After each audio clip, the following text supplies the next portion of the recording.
저는 개인적으로 사실 이터널즈를 재밌게 봤어요. 마동석 BTS 못 참지. 쿠키 영상 해석을 해보도록 하겠습니다. 미쳤다, 진짜 이 배운 변태들 너무 찰떡 아니야?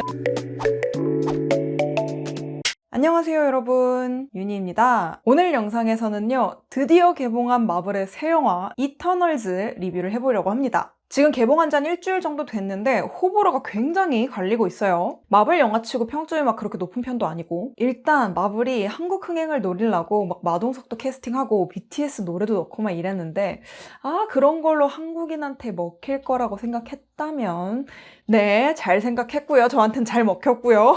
마동석 BTS 못 참지. 뭐 웃자고 말하기는 했지만 저는 개인적으로 사실 이터널즈를 재밌게 봤어요. 대신 재밌게 본 거에 비해서 이 장점이랑 단점이 굉장히 뚜렷하게 갈리는 영화더라고요. 그래서 제가 이 영화를 보면서 느꼈었던 장점과 단점들 위주로 리뷰를 한번 해보도록 하겠습니다. 언제나 그랬듯이 영상의 앞부분에서는 스포 없이 영화의 전반적인 리뷰를 할 거고요. 그 다음에는 스포 있는 내용에 관련된 리뷰를 할 겁니다. 그리고 마지막에는 여러분 모두가 기다리고 계시는 쿠키 영상 해석을 해보도록 하겠습니다. 각 타임라인은 다 걸어둘 테니까요. 원하는 곳으로 점프해서 보세요. 근데 웬만하면 다 보세요.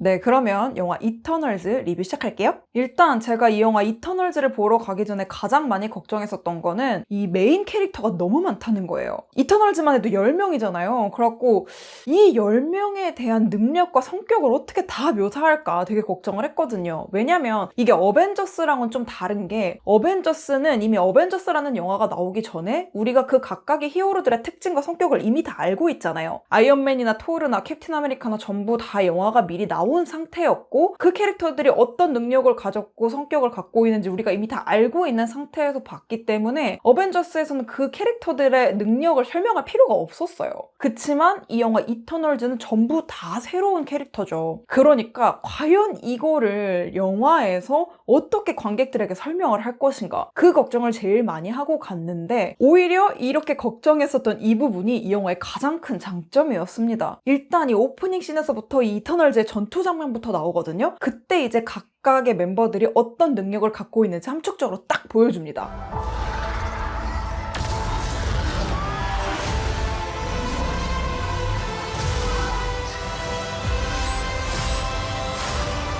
바로 이제 머릿속에 딱 들어오는 거죠. 얘는 이 능력, 얘는 이 능력. 일단 능력 자체가 머릿속에 딱 박히니까 그 이후에 캐릭터들이 나와도 얘 그 능력 쓰는 애, 얘 그 능력 쓰는 애, 이게 이제 바로바로 기억이 나더라고요. 그래서 개인적으로 오프닝 씬이 굉장히 좋았고요. 그 다음에 이제 스토리가 진행되면서 이 10명 이터널즈에 대한 캐릭터 서사를 풀기 시작하는데, 모든 캐릭터들을 굉장히 비슷한 비중으로 각각 다 서사를 굉장히 꼼꼼히 잘 챙겨줬더라고요. 그래서 그 부분이 되게 마음에 들었고, 또 이 캐릭터 개개인들 뿐만 아니라 이 캐릭터들 간의 관계를 통해서 이 각 캐릭터들의 매력을 더 끌어올리더라고요. 되게 이런 관계를 이용을 되게 잘했다. 캐릭터들 간의 케미, 이 케미가 진짜 엄청 잘 사는 영화였다. 개인적으로 저는 드루이그랑 마카리의 관계성이 너무 좋았습니다. 근데 당연히 이 10명이나 되는 캐릭터들의 서사를 하나하나 다 설명하고 있으니까 영화가 지루해지는 건 피할 수가 없더라. 중간에 조금 지루하더라.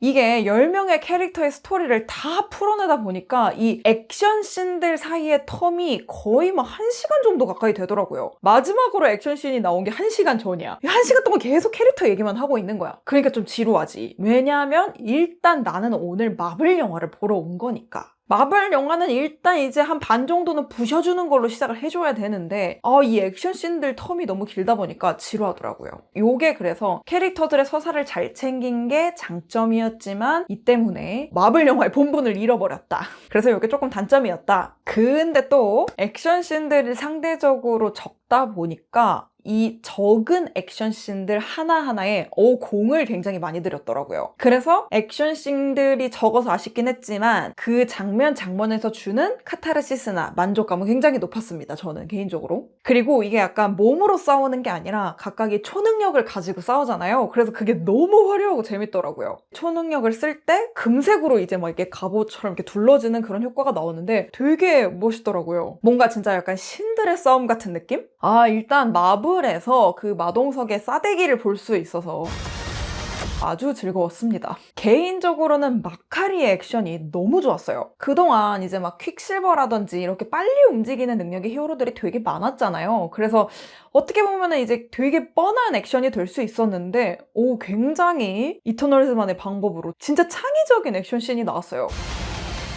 그래서 저는 개인적으로 마카리의 액션씬을 굉장히 재밌게 봤습니다. 다음으로 또 이 영화의 장점이라고 느꼈던 건 바로 PC, 정치적 올바름. 당장 캐릭터들만 보더라도 모든 인종과 성별이 되게 골고루 잘 들어가 있잖아요. 특히나 마카리 같은 경우에는 귀가 안 들리는 캐릭터로 묘사가 되는데, 이게 마카리의 능력이 음속으로 움직이는 거라서 그 때문에 귀가 손상을 입었다라는 설정이거든요. 일부러 PC를 챙기려고 그렇게 한 게 아니라 이렇게 능력 때문에 어쩔 수 없이 생겨버렸다는 그런 설정을 넣고, 그리고 실제로도 이제 귀가 안 들리시는 배우분을 캐스팅을 딱 한 것 자체가 억지로 PC를 우겨 넣은 게 아니라 되게 자연스럽잖아요. 그게 굉장히 좋았어요. 지금까지 PC, 정치적 올바름을 챙기려고 했었던 영화는 굉장히 많았고, 그리고 특히나 마블에서도 이런 PC함을 가져가기 위해서 노력을 했었던 영화들이 굉장히 많았어요. 그런데 이상하게도 마블은 그 설정을 좀 지나치게 생색을 낸다고 할까요? 봐라! 우리 이렇게 PC해. 우리 영화가 이렇게 정치적 올바름을 잘 챙겼어. 막 약간 이러면서 좀 생색을 냈었던 경향이 있었어가지고, 그래서 개인적으로는 오히려 더 거부감이 들었거든요.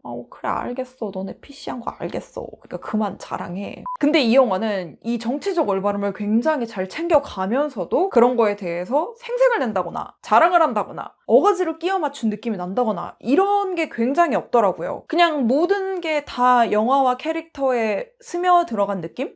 이 사람은 백인, 흑인, 동양인, 여자 이런 식으로 보이는 게 아니라 그냥 진짜 이터널즈로 보이더라고요. 정말 그냥 태초의 존재들. 그래서 그런 부분이 굉장히 좀 좋았었던 것 같다. 마블 영화도 이제 조금 변하는구나. 이 영화 이터널즈는 마블이 지금까지 해왔었던 인피니티 사가, 즉 어벤져스 멤버들을 주축으로 했었던 세계관이 아닌 완전히 별도의 새로운 세계관을 확립한 첫 번째 작품이란 말이에요. 그러니까 어벤져스에 나온 멤버들을 아무도 모르더라도 이해하는데 전혀 문제가 없는 첫 번째 영화란 말이에요. 그래서 저는 그런 의미에서 이번 영화를 굉장히 높은 점수를 주고 싶어요. 왜냐면 저는 개인적으로 이 마블 영화의 진입 장벽이 너무 높아졌다라는 생각을 하고 있거든요. 물론 저야 뭐 초반부터 마블의 팬이었기 때문에 모든 걸 다 즐겨왔지만 중간에 들어오기에는 뭐 어벤져스 이번 거 보려면 이전에 뭐 봐야 돼? 막 이런 게 되게 점점 많아져서 점점 이제 막 복습해야 될 영화가 너무 많아지고 이제 막 디즈니 플러스에 드라마도 다 나오면 이제 그 드라마도 다 봐야 되고 그래서 이제 너무 진입 장벽이 높아지고 있다. 너무 이제 고인물이 되고 있다. 막 그런 생각을 되게 많이 했었는데 이제 이렇게 완전히 새로운 세계관을 확립을 하면서 결국에는 마블의 입장에서는 이제 또 새로운 팬덤을 만들 수 있는 기회가 된 거죠. 그래서 저는 개인적으로 그런 시도에 있어서는 굉장히 좋은 첫 시작이었다라는 생각을 했었던 작품입니다. 지금까지 어벤져스나 뭐 마블 영화 아예 모르시는 분들도 가서 재밌게 보실 수 있는 작품이에요. 자, 그러면 이제 좋은 얘기 많이 했고 스포 없이 리뷰를 했으니까 본격적으로 보신 분들과 함께 스포 있는 리뷰를 한번 해보도록 할게요. 요거는 대부분 이제 스토리 관련된 내용을 할 거고 단점 위주로 얘기를 많이 할 것 같아요. 전체적으로 이 영화를 보고 딱 느꼈던 거는 좀 버거워하는 게 느껴진다. 초반에 되게 촘촘히 캐릭터들마다 서사를 쌓아가다가 이제 하다 보니까 벅찬 거야. 그리고 벌려놓은 것도 너무 많은 거지. 그래서 갑자기 막 구멍들이 막 생기기 시작하더니 마무리가 되게 얼레벌레 끝나버렸어요. 이러고 끝나버렸어요. 굉장히 많은 의문점을 남기고 끝났어, 영화가. 저는 뭐 개인적으로 굉장히 이제 납득을 잘하는 편이에요. 그래서 뭐 그렇다고 하니까 납득은 하고 넘어가는데 돌이켜서 생각해보니까 그게 왜 그렇게 됐지? 그건 어떻게 된 거지? 이런 부분들이 많이 있더라고요. 그래서 영화 볼 때는 재밌었는데 이게 다시 생각해보니까 스토리 구멍이 좀 많았다. 그렇게 느꼈던 거 이제 몇 가지만 얘기를 해보면 다 보신 분들이니까 첫 번째는 갑자기 스프라이트가 이카리스를 사랑했다고? 이게 이제 약간 무리수 같은 거죠. 스프라이트는 아이잖아요. 근데 2가 나오려면 일단 이 배우는 엄청 클 거 아니야. 그럼 어쨌든 얘가 크는 거에 대한 뭔가를 줘야 되거든. 그게 뭐다? 성장하고 싶다. 인간이 되고 싶다. 그 인간이 되고 싶어 하는 그 동기가 어디서 왔냐? 그래. 사랑하는 걸로 하자. 어른들의 사정에 의해서 갑자기 추가된 설정이 아닐까 싶은 생각이 들었던 부분이에요. 그리고 두 번째, 갑자기 다들 막 세르시 네가 해, 네가 해. 역시 이건 세르시 네가 끝내야 돼. 막 갑자기 다 이러더라고요. 그 전환이 되게 갑작스러웠어요. 물론 이제 이 세르시가 처음부터 이렇게 점점 성장해 나가는 그런 묘사는 너무 좋았어요. 근데 막판에는 세르시가 스스로 성장을 하는 걸 보여주는 게 아니라 갑자기 그냥 세르시를 너무 띄워주는 느낌이라서 조금 거부감이 들었다. 그리고 또 뭐 있었냐? 데비안츠 너무 갑자기 너무 쉽게 죽지 않았어요? 물론 테나가 완전 짱짱 센 캐릭터는 맞아요. 그리고 길가메시로 인해서 더 각성을 해서 더 세진 건 알겠는데 그 전에 우리는 이미 데비안츠에 의해서 쩔쩔 매달은 걸 봤잖아요, 이터널즈들이. 근데 갑자기 테나가 혼자 슉 하니까 다 죽었네? 보스몹이 바로 그냥 끝내버렸네. 이 영화의 흐름 자체가 데비안츠가 주적이었다가 이카리스가 주적으로 넘어가면서 갑자기 데비안츠를 너무 병풍 취급을 한 것 같다라는 느낌이 좀 들었습니다. 테나가 멋있긴 했어요. 그래서 납득하고 넘어갔습니다. 안젤리나 졸린데. 그리고 또 이거 셀레스티얼은 그래서 죽은 거예요? 석화시켰잖아요, 세르시가. 죽은 거야? 그래, 뭐 지구 지켜준 건 고마운데 그 셀레스티얼 죽으면 수십억의 미래 인구가 안 태어난다며. 그럼 그거 그냥 그렇게 안 태어나는 걸로 끝난 거야? 아니 사실 범우주적인 존재를 봤을 땐 지구는 하찮는 존재긴 맞잖아요. 나 너무 또 타노스적인 발언을 했네 방금. 그래서 갑자기 지구인으로서 죄책감이 드는 거예요. 우리 살리려고 수십억 버린 거야? 좀 고맙긴 한데 좀 미안하네. 이거에 대한 떡밥은 이터널즈 2에서 풀리겠죠? 끝부분에 이제 세르시랑 다른 이터널즈 심사하겠다고 데려갔으니까 아르샴이. 요거는 뭐 그래서 떡밥이라고 치고. 근데 이제 제일 이해가 안 되는 거는 이카리스는 대체 왜 자살한 거예요? 이거는 그냥 초반에 나온 그 신화 떡밥을 해소하려는 거 그 이상도 이하도 아닌 결말 아니야? 갑자기 왜? 사랑 때문에 포기한 자기 자신이 너무 싫어져가지고 그걸 견딜 수가 없어서 자살한 건가?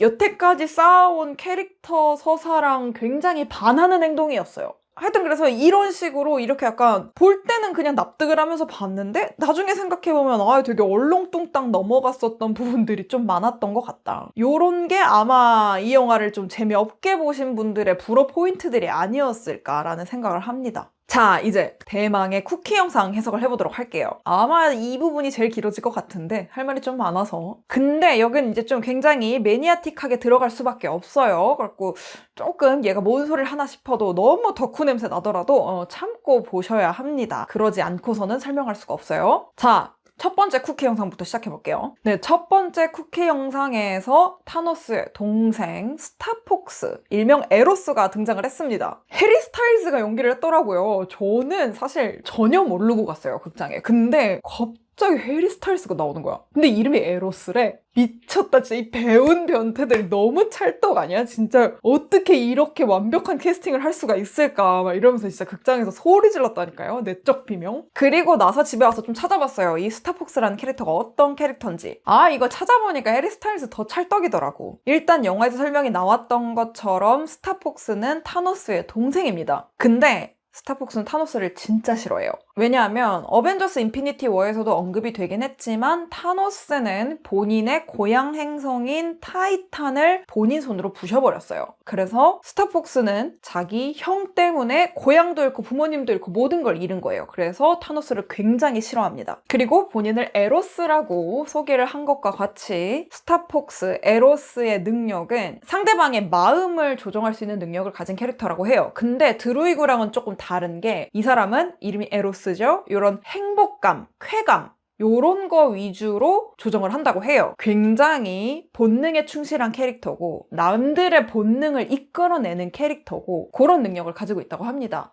너무 잘 어울리죠? 해리 스타일즈의 그 능청스러움이랑. 그리고 일단 이 에로스도 또 다른 이터널즈인 것처럼 묘사가 됐고 그리고 다른 이터널즈를 도와서 사라진 이터널즈를 구하러 가는 걸로 아마 2 내용이 이어질 것 같네요. 근데 여기서 하나 의문점은 어쨌든 우리가 이 영화에서 알게 된 사실이 있었잖아요. 이터널즈 는 만들어진 존재다. 근데 그럼 여기서 문제가 되는 거야. 에로스도 이터널즈니까 만들어진 존재일 거 아니에요. 그럼 형이 존재할 수 없지. 타노스가 형일 수가 없지. 그런 가족에 대한 기억 모두 다 그냥 주입된 기억이니까. 근데 어떻게 타노스가 형제가 되지? 타노스가 이터널즈였을 리는 없잖아요. 그래서 그 부분을 어떻게 풀어나갈지 좀 궁금하기도 해요. 아, 그리고 이 에로스를 소개했었던 캐릭터 있죠? 원숭이? 침팬지? 이름은 핍 더 트롤인데 이 목소리가 굉장히 반갑더라고요. 마블 팬분들 중에 마블의 첫 번째 드라마 에이전츠 오브 실드를 보신 분들이 있으시다면 굉장히 익숙했었을 목소리입니다. 바로 에오실 모든 시즌에서 쌍둥이로 나왔었던 패튼 오즈왈트 배우의 목소리죠. 아, 마블 드라마에서 봤었던 분을 이렇게 정식으로 마블 세계관에서 보는구나 해서 굉장히 반가웠어요. 자, 그럼 두 번째 쿠키 영상으로 가볼게요. 두 번째 쿠키 영상에서 세르시의 현 남친인 데인 휘트먼이 가문의 물건인 것처럼 보이는 굉장히 오래된 칼을 보는 장면이 나오죠. 바로 이 칼이 에보니 블레이드라는 칼인데요. 중간에 영화에서 언급이 된 적이 있어요.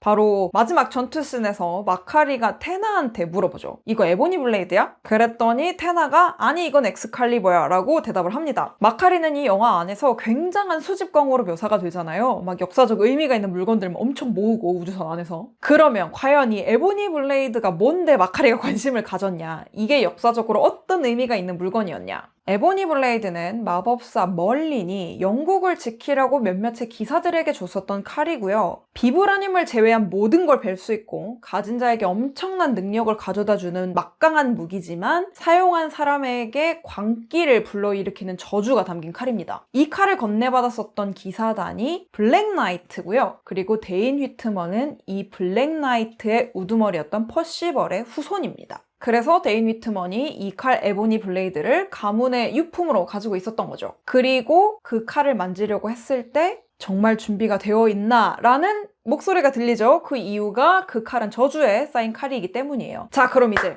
이 목소리가 누구였느냐? 깨알같이 제 자랑하자면 저는 바로 맞췄습니다. 감독이 이 목소리의 정체를 직접 밝혔는데요. 바로 블레이드, 배우 마허샬라 알리의 목소리였습니다. 블레이드는 마블의 다크 히어로 중에 한 명이고요. 뱀파이어와 인간의 혼혈입니다. 그리고 뱀파이어들을 사냥하는 뱀파이어 사냥꾼 캐릭터예요. 그리고 이 블레이드가 무기로 사용하는 건 본인의 이름처럼 칼이죠. 그래서 아마 에보니 블레이드에 대한 지식을 갖고 있는 게 아닌가라는 생각이 듭니다. 이 블레이드에 캐스팅된 마허샬라 알리는 이미 사실 마블에 나온 적이 있어요. 그 마블과 넷플릭스 드라마 몇 개 있죠. 막 퍼니셔, 데어데블, 제시카 존스 이렇게 몇 개 있는데 그 중에서 루크 케이지라는 드라마에서 시즌1 악역으로 나왔었어요. 코튼마우스라는 역할이었던 걸로 기억하는데 그때 임팩트가 진짜 장난이 아니었어요. 연기를 너무 잘했어. Wanna know why?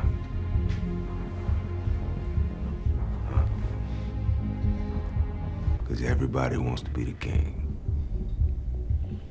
제가 그 마블 넷플릭스 드라마 중에 약간 손꼽히게 좋아하는 악역 중에 한 명이에요. 그래서 너무 역할을 잘했는데 그거 쌩까고 정식 세계관에 그냥 완전히 다른 캐릭터로 합류를 한 것 같습니다. 근데 한 가지 아쉬운 점은 이 블레이드는 아직 마블 시네마틱 유니버스 페이지 4에 포함이 되어 있지 않다는 거예요. 지금 마블 시네마틱 유니버스 페이지 4는 블랙 위도우부터 시작해서 2023년도에 앤트맨 3에서 끝납니다. 그러니까 결국 2023년도까지 라인업에 블레이드는 없다는 거죠.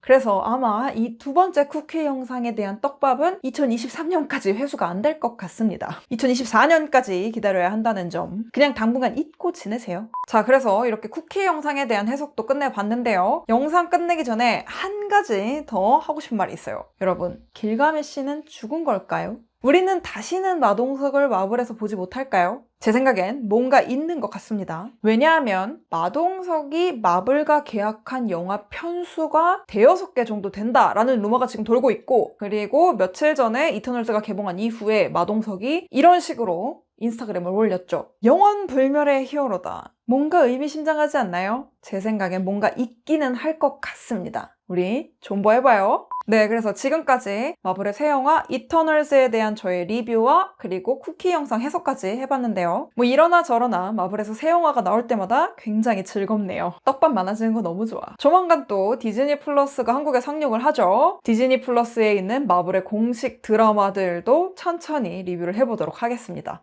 네, 그러면 오늘도 제 영상을 봐주셔서 진심으로 감사드리고요. 저는 또 다음 영상으로 돌아올게요. 안녕!